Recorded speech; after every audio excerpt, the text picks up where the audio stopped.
Oke, baik. Selamat sore. Di sini kami dari kelompok satu akan mempresentasikan materi kami terkait dengan spread spectrum. Oke, baik. Di sini kami akan membahas beberapa poin.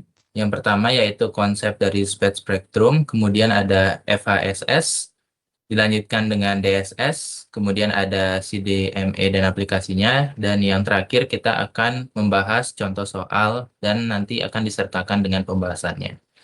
Baik, selanjutnya masuk ke slide pertama akan dijelaskan oleh Fikri. Pada Fikri dipersilakan. Oke, jadi di sini ada konsep dari spread spectrum sendiri, di mana spread spectrum merupakan modulasi di mana sinyal informasi, baik digital ataupun analog, disebarkan ke bandwidth yang jauh lebih lebar. Jadi dia disebarkan tapi dengan bandwidth yang lebih lebar dibandingkan dengan bandwidth yang diperlukannya. Nah, dengan menggunakan metode ini, dia bisa mendapatkan beberapa benefit. Yang pertama tentunya keamanan, di mana karena adanya spread spectrum ini, sinyal bisa tersebar lebih baik. Jadi sulit untuk disadap oleh orang-orang yang tidak bertanggung jawab. Kemudian yang kedua ada ketahanan noise. Karena resistansi yang tinggi, ketahanan noise dari spread spectrum ini akan jauh lebih baik dan terhindar dari beberapa jamming dan noise lainnya. Kemudian yang terakhir itu terhadap user, di mana bisa digunakan dengan multi user. Banyak yang bisa menggunakan berbagai bandwidth yang sama dengan intervensi minimal CDMA. Kemudian spread spectrum sendiri terbagi menjadi dua, di mana ada FHSS atau Frequency Hopping Spread Spectrum, kemudian ada DSSS, di mana Direct Sequence Spread Spectrum. Oke, di sini terdapat model umum untuk sistem spread spectrum, di mana terbagi menjadi dua sisi, yaitu sisi transmitter atau pengirim, TX, dan juga ada sisi receiver atau penerima. Oke, baik. Selanjutnya terkait dengan jenis dari spread spectrum. Yang pertama di sini ada FHSS atau Frequency Hopping Spread Spectrum. Nah, FHSS sendiri dia bekerja dengan cara melompat-lompat antar frekuensi secara pseudo-random, pseudo-random atau secara acak. Jadi untuk cara kerjanya sendiri, sinyal akan dipancarkan melalui rangkaian frekuensi yang tanpa acak, tapi sebenarnya awalnya itu sudah disetting sedemikian rupa oleh sistem, tapi akan terlihat bentuk acaknya. Kemudian penerima melompat di antara frekuensi yang sinkron dengan pemancar, jadi antara pengirim dan penerima akan saling meloncat di frekuensi yang sama, sehingga informasi dapat tersampaikan dengan baik. Nah, di sini FASS ini dengan metode hopping tadi menyebabkan penyadap dia akan sulit untuk mendengar makna keseluruhan dari si informasi. Kemudian jamming pada suatu frekuensi hanya mempengaruhi beberapa bit saja. Karena kan tadi setiap frekuensi, setiap data dikirimkan melalui frekuensi yang berbeda. Sehingga eh, proses jamming itu hanya akan mempengaruhi satu frekuensi tertentu jika terjadi permasalahan. Kemudian frekuensi hop juga setiap detik terdapat 2K channel carrier yang dapat digunakan. Sebenarnya untuk frekuensi hopping ini bisa kita analogikan seperti kita mengirim suatu informasi di banyak kelas. Misal kita masuk ke kelas A, kita mengirimkan eh, kata sa, kemudian ke kelas B mengirimkan kata ya. Jadi setiap kata itu mem- dikirimkan oleh frekuensi-frekuensi yang berbeda. Jadi yang saya analogikan tadi menggunakan kelas yang berbeda, sehingga eh, hanya sebagian orang yang benar-benar mengikuti si pengirim yang akan memahami apa sih keseluruhan kata tersebut, gitu. Nah, untuk frekuensi hopping spectrum juga dia memiliki dua jenis ya, ada yang slow sama ada yang fast. Sebenarnya perbedaannya itu lebih ke banyak bit yang dikirimkan sebelum mereka melakukan hopping atau proses lompat frekuensi.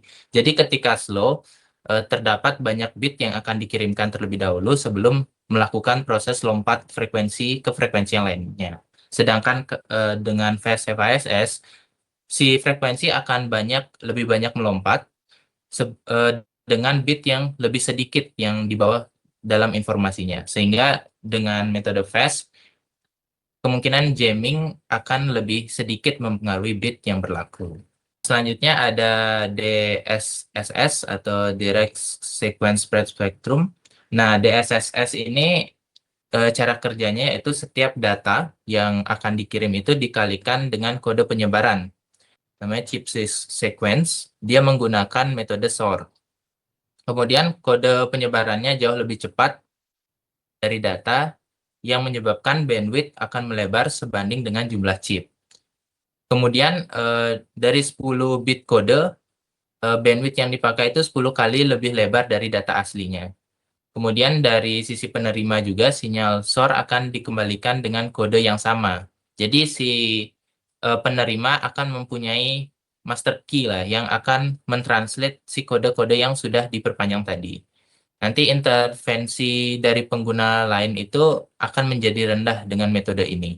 Nah, kalau misal saya analogikan, kita pada DSSS ini kita mengucapkan misal kata saya, tetapi ada imbuhan di belakangnya. Misalnya imbuhannya itu fa, jadi safa, yafa gitu. Jadi kita menambah jumlah data aslinya sehingga si user atau penerima yang tidak memiliki kode yang sama dengan kita, misalnya tadi tambahan huruf fa, tidak akan memahami apa sih yang kita sampaikan ke penerima gitu.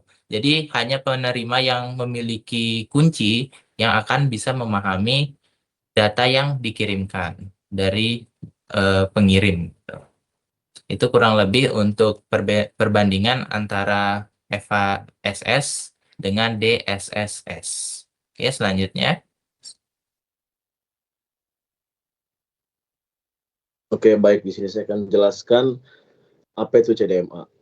Jadi CDMA itu kepanjangan dari Code Division Multiple Access, yang dimana metode ini dimana banyak menggunakan dapat dibagi bandwidth yang sama secara bersamaan dengan menggunakan kode unik. Prinsip CDMA tersendiri itu setiap user mendapatkan kode unik yang saling tegak lurus.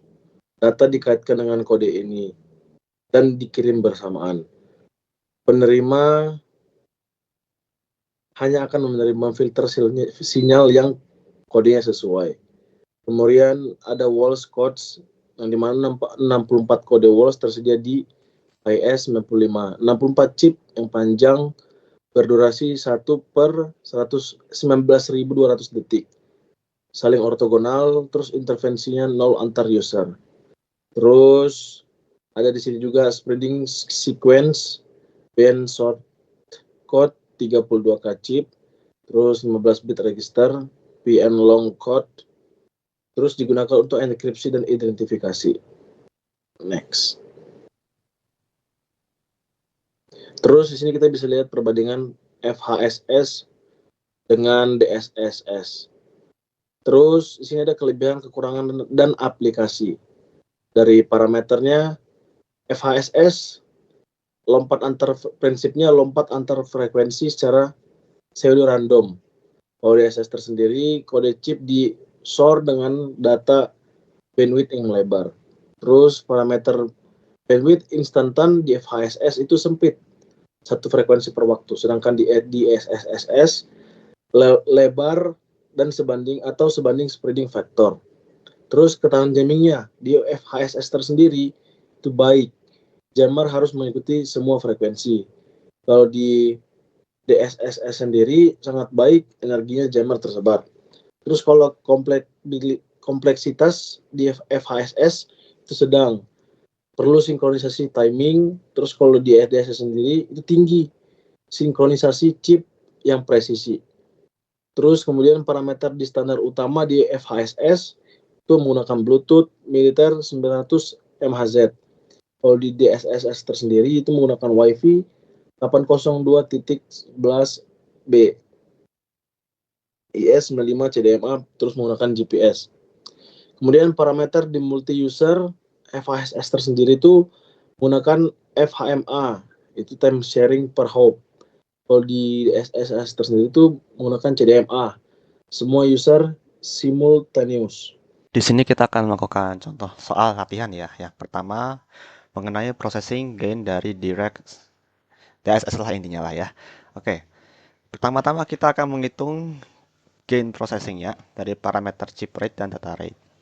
Oke, ada diberikan sebuah soal. Sebuah sistem DSSS memiliki chip rate atau RC sebesar 10,0 Mbps atau kepanjangannya mega chips per second dan data rate atau RD yang sebesar 1 Mbps atau singkatannya sebagai megabit per second lah ya. Nah, ini mengikuti standar interim standard 95 like. Apa artinya? Menurut standar internasional yang ditetapkan pada tahun 1990, satuan dari S95 ini menyatakan bahwa pemrosesan sinyal yang berlaku itu adalah untuk kategori sinyal dengan 2G ya, atau sebenarnya 2G gitu. Nah, ini yang umum dipakai oleh jaringan-jaringan lama seperti Bluetooth dan Wi-Fi 802.11 ya, yang bisa kita temukan di banyak perangkat umumnya. Contohnya kalau kita pakai microcontroller ya, atau seperti USB, atau perangkat seperti HP dan laptop yang juga punya Bluetooth. Nah, di sini kita akan menentukan seberapa besar spreading factornya atau faktor penyebaran dan juga dengan processing gain atau penguatan yang diproses dalam satuan desibel. Nah, kita harus mendefinisikan dulu satuan-satuannya tadi ya dengan variabelnya. Yang pertama ada RC dan RD. Kita pecah mereka ke dalam bentuk satuan CPS atau chip per second dan juga BPS atau bit per second ya. Jadi karena ini satuannya mega, kita pakai 10 pangkat 6 sebagai pengalinya untuk konversi ke satuan yang umum yaitu CPS dan BPS. Nah, jadi dari sini RC 11,0 Mbps itu sama aja dengan 11 dikali 10 pangkat 6 CPS atau 11 juta chips per second. Kalau untuk RD, 1 Mbps itu setara dengan 1 juta bit per second. Nah, rumus mencari spreading factor itu secara sederhana dengan membagi RC dengan RD.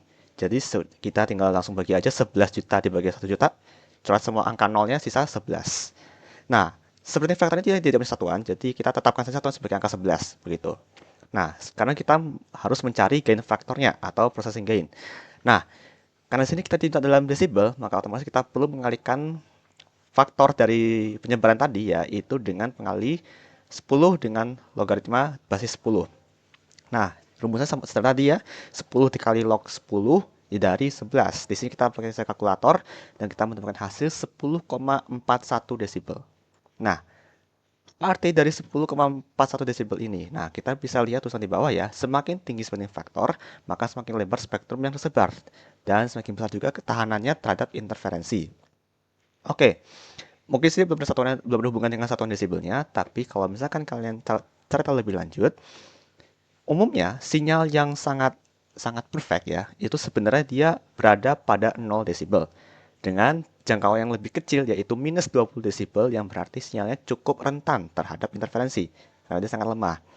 Di sini kita mendapatkan hasil 10,1 desibel yang artinya processing gain-nya sangat bagus dan dia ini memiliki ketahanan terhadap interferensi yang sangat baik. Begitu. Nah, lanjut kita ke soal nomor 2. Terima kasih dari Doanya sudah memaparkan terkait dengan contoh soal. Baik, mungkin itu tadi ya pemberian materi presentasi dari kelompok kami. Jadi jika diringkaskan kembali, di sini ada 5 topik yang kami bahas. Yaitu yang pertama ada spektrum yang tadi sudah dijelaskan terkait dengan penyebaran sinyal yang bertujuan untuk mengamankan suatu data. Kemudian juga dari spektrum itu memiliki beberapa jenis. Yang pertama ada FISS, di mana dia menggunakan metode lompat antar frekuensi. Kemudian ada DSSS, yaitu menggunakan metode SOR. Kemudian datanya dikalikan dengan karirnya. Kemudian ada CDMA yang dimana menggunakan code untuk pengiriman masing-masing data sehingga penerima yang seharusnya tidak menerima tidak akan memahami data yang dikirim oleh pengirim. Dan terakhir tadi ada pembahasan terkait dengan contoh soal yang sudah diberikan. Baik, mungkin cukup sekian untuk presentasi dari kelompok 1. Jika terdapat kesalahan kata, kami mohon maaf. Akhir kata kami ucapkan terima kasih. Wassalamualaikum warahmatullahi wabarakatuh.